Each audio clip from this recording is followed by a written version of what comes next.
When the internet began, bulletin board services, or BBS, became the first online communities of the so-called information superhighway.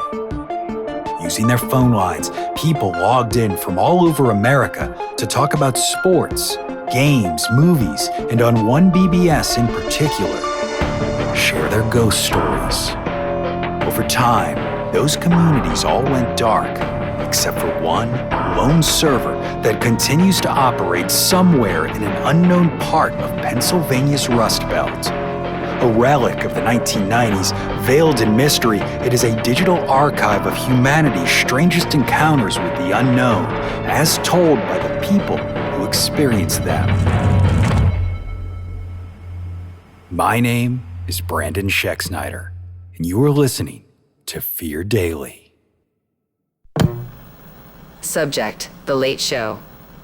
User: X out of time. Posted April 23, 1997.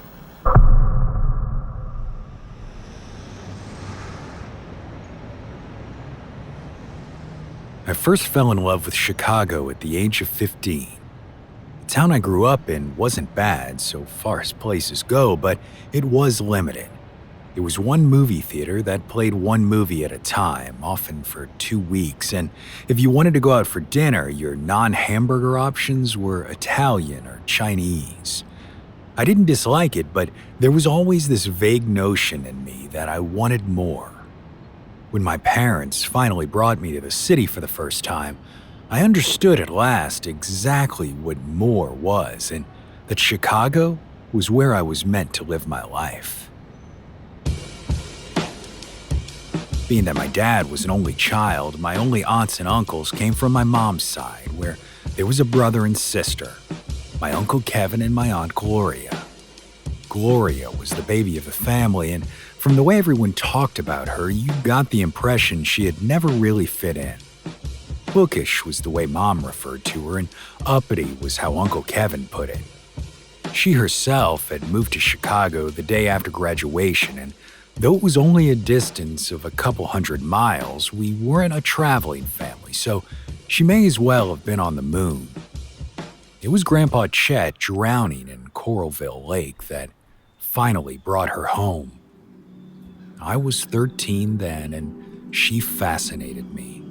Aunt Gloria was thinner than Mom or Uncle Kevin by a lot, and spoke about things like movies or books in a way no one else around me did. It was like she saw not just what they were about on the surface, but their hidden meanings. No one else really seemed to want to hear about any of it, but I couldn't stop asking questions. We really bonded over the couple days she'd come to visit, and before she left, she told my mom that if I ever wanted to come visit her in Chicago, all I had to do was get on the Greyhound, and she'd do the rest.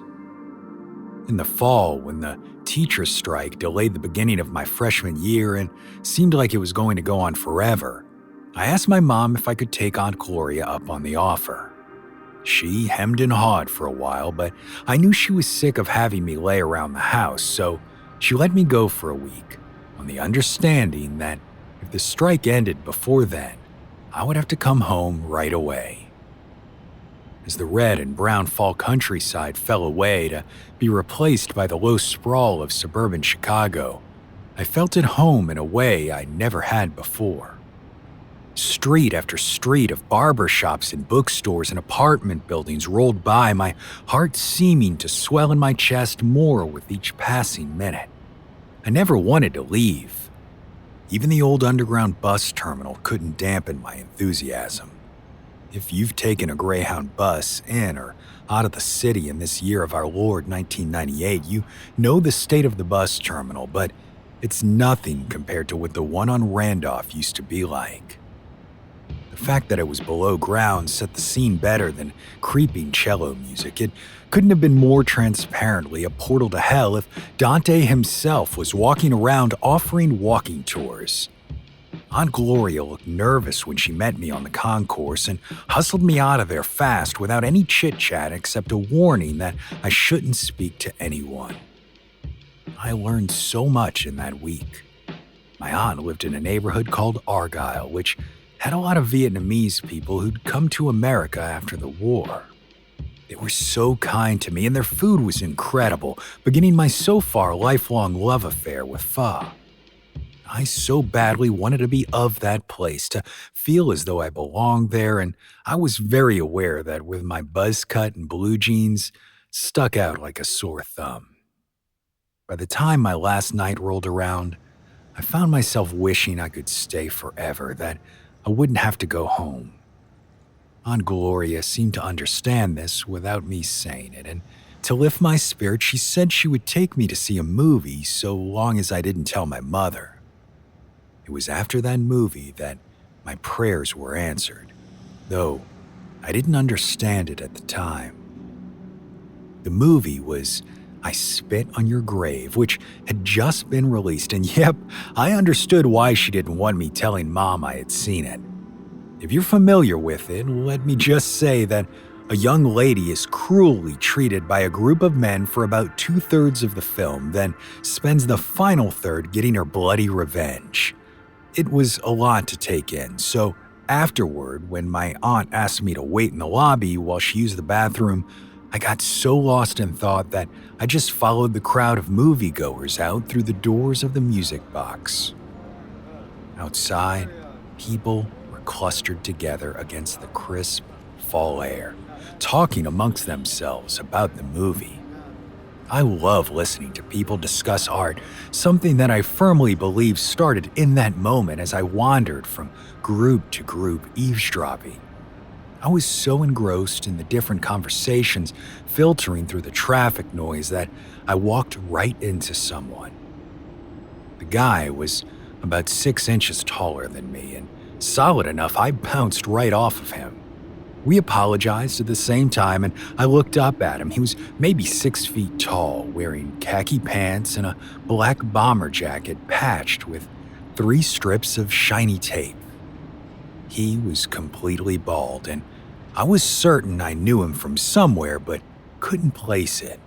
TV, a movie, it was Chicago, I thought, so anything was possible. Before I had a chance to think about it any more than that, Aunt Gloria called out my name from behind the crowd. I turned away for a second to shout back, and by the time I looked again, the man had left. When she found me, I asked my aunt if she knew any celebrities who came to this theater, or if there were any she knew of who matched the description I gave her, but she couldn't think of any. For almost 20 years, I thought about who I might have run into that day, and it wasn't until recently that I finally figured it out. After that visit, I would go back to Chicago every chance I got, and when I graduated, Gloria was there cheering me on. Afterward, we packed up her car and I moved into her spare room in Argyle so I could attend UIC. Almost 20 years later, I'm still here and we're only a couple stops away from each other on the Red Line. We still go to movies together too, usually a couple times a month, although she prefers early shows these days. That's why I was by myself down at the music box for a late showing of Rushmore, threading my way through the previous screening's crowd when someone bumped into me.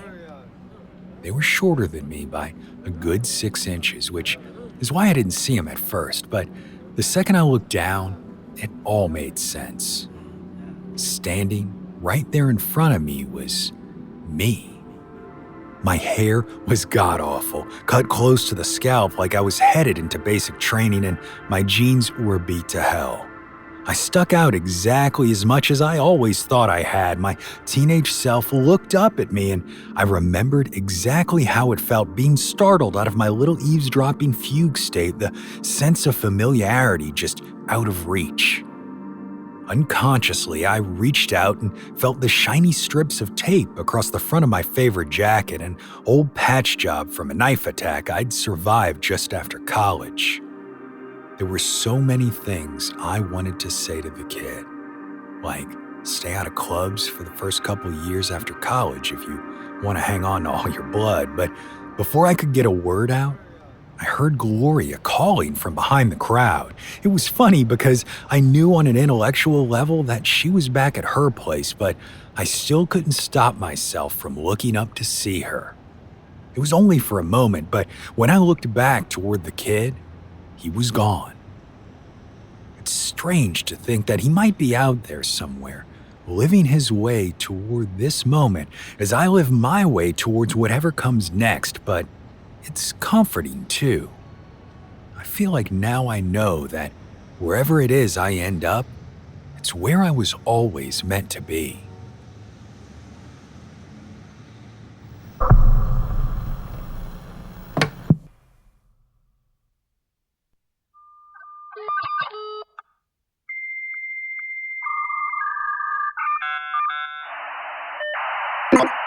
Subject: House of Wax. User: Vetter18. Posted May 4th, 1998.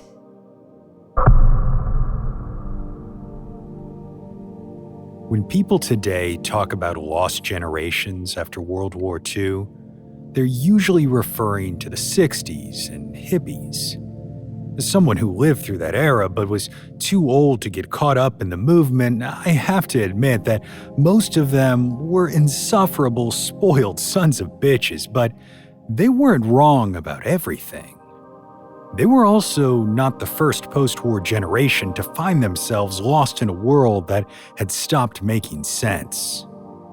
My last memory of the war was the cold. It was winter 1944, and I was part of the 45th Division's Heavy Weapons Company. When what came to be called the Battle of the Bulge began, we were southeast of the breakthrough point, but between Christmas and New Year's, we were ordered northwest to help close the line. It took a day and a night for us to get there, then we were ordered to establish a hilltop position inside the tree line. The shelling started not long after, blowing apart the forest below us, and it was tree shrapnel that finally took me down. There was a roar and an incredible sensation of heat and pressure, followed by what felt like a thunderous right hook to my face. The impact was such that I spun completely around before collapsing, face first into foot-deep snow. My jaw was numb, and I'd later find out that a spike of wood had blown through my open mouth, exiting through my cheek and taking several teeth with it. In the aftermath, I dimly recall our medic packing my wound with sulfadiazine powder, but mostly what I remember is being cold, the melting snow saturating my shredded uniform. That was the end of my time in the Ardennes and the U.S. military. Once I'd healed up and been sent home, I was at a loose end. The GI Bill meant that if I wanted to, I could go to college, buy a house, start a family, but I didn't want any of that. I felt completely separate from my fellow man, and the only thing I knew for sure was that I didn't ever want to be cold again. After drifting around Southern California for the better part of 15 years, I found myself working as a security guard at the Maritime Museum in San Francisco, looking after the building proper in Balclutha, their floating museum moored at Pier 43. My reliability meant that I was often asked to fill in at other sites around the wharf when people didn't show up for work. This was more common than you'd think. Many of them were drifters like me, and once they'd decided they no longer cared for the job, they'd just stop coming. Never let anyone tell you that laziness or lack of work ethic is a problem specific to the current generation of young people. The location I was most often asked to cover was the Wax Museum. While I could understand some men might find it unnerving to spend their evenings wandering among sculpted wax statues of the famous and well-to-do, I was endlessly amused by it. Of course, the quality of that sort of sculpture now is far superior to what they were capable of back then, but spending your evenings in the company of even a crudely sculpted Brigitte Bardot was better than staring at the walls of my rooming house. The museum closed late, and then until 7 a.m., I was on my own with my famous friends. After work, a number of us private security types met for breakfast at Bob's Coffee Shop and Steakhouse to swap often exaggerated stories of our nocturnal adventures. Burst pipes were the most common, followed by break-ins, but sometimes there'd be young lovers caught in flagrante delicto, and sometimes one of the assembled would talk about having seen specters. This wasn't a subject in which I had much interest. After my experiences in the war, it was difficult to imagine a benevolent God ruling above or an unassailable spirit that transcended our easily mangled bodies. Still, not wanting to be a spoilsport, when the subject came up, I would withhold my opinions and nod along with the other men. This proved to be an effective enough strategy until one night in December 1965. A new man had joined our circle, a Quebecois drifter named Oulet. Oulet had worked in the city off and on for several years and seemingly had stories from every single place he'd ever worked. I remembered thinking that of all the people who'd spun tall tales at that table, his might have been the most imaginative. Knowing what I do now, I have to wonder whether I read him wrong entirely. Over the course of the conversation, one of the boys, a tall, skinny Polak named Danny, mentioned the new Fairyland exhibit that had just gone in at the House of Wax. Brigitte Bardot and Liz Taylor's Cleopatra had been joined by storybook characters like Cinderella and the Big Bad Wolf. "How's it been working with Snow White?" he asked. I chuckled. "She's not a talker, so we get on fine." Oulet piped up from across the table. "How about the dead man, huh? He give you any trouble?" I thought he was kidding, but he just kept looking at me, like he was waiting for an answer. I shook my head. "Who's the dead man?" "You not meet the dead man yet. Tabernacle. No point in telling you, chum. You have to see for yourself." Danny spoke up again. "Tell him, Claude." "And ruin the fun?" Brian, a heavy-set, gravel-voiced Irishman who'd come out to California after ending an undistinguished boxing career on the East Coast, spoke next. "Claude, don't be an asshole." Oulet held up his hands. "I cannot help it. I'm French." We all laughed. "So," I said, "is someone going to tell me about the dead man, or should I just guess?" Oulet sighed dramatically. "Asti Khalis, none of you know how to have fun. C'est un phantom, nah? A ghost. 20, 30 years ago, there was a shootout on the water. 3 men died, their bodies were brought up at Pier 43, and sometimes one of them likes to come back, say hi to guards on the night shift. You work at the museum long enough, you see him." I nodded and smiled, trying my best to appear in on the joke. Oulet saw through me. "You don't believe? Avoir un quart secours. You'll see. You can ask to put your finger in his bullet holes, comme Tommy's." That was the last anyone said about the subject, and we moved on. The Frenchman upped stakes in the spring of '66, and I didn't think about him again until the summer of '67.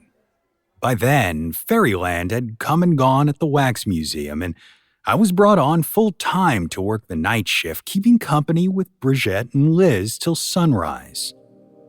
It was the night of Saturday, June 10th, 1967. I'll never forget the date because it was the same day my friend Lawrence was killed at the UC Berkeley Radiation Lab near Livermore. It had been a dry summer, and when one of their test explosions started a grass fire, Lawrence was one of the first employees out there trying to extinguish it. Amid all the smoke and chaos, he was hit by a car, and that was that. I didn't know this until days later, but I have at times wondered if there's some connection between his death and what I saw. As to what I saw, well, It wasn't that far off from what Ule had said. It was just past 2 in the morning, and I was sweeping my flashlight across the faces of Charlie Chaplin and Fatty Arbuckle and the comedians of Stage and Screen Room.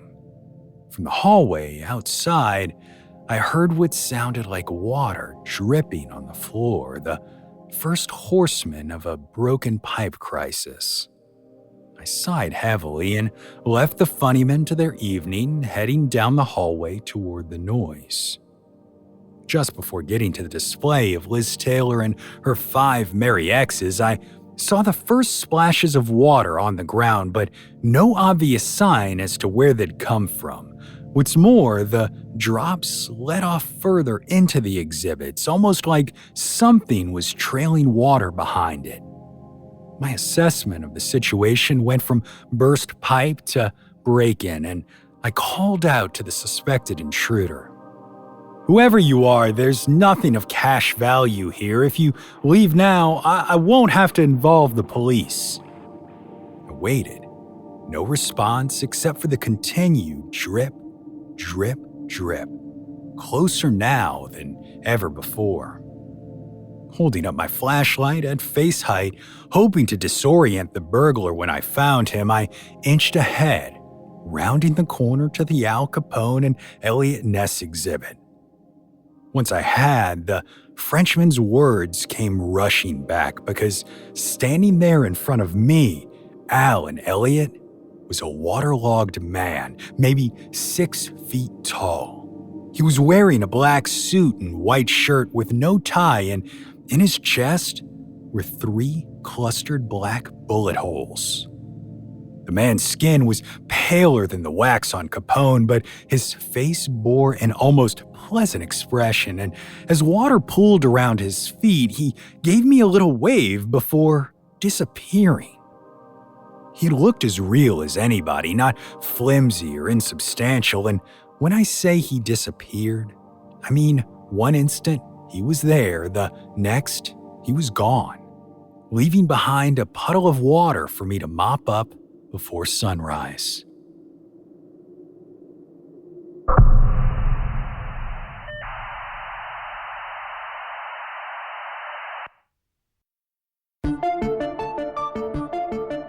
Fear Daily is an independent podcast hosted by Brandon Schexnayder and written by Brennan Storr, with Joanna Smith serving as the consulting editor, audio production by Rachel Boyd, and sound design by Southern Gothic Media.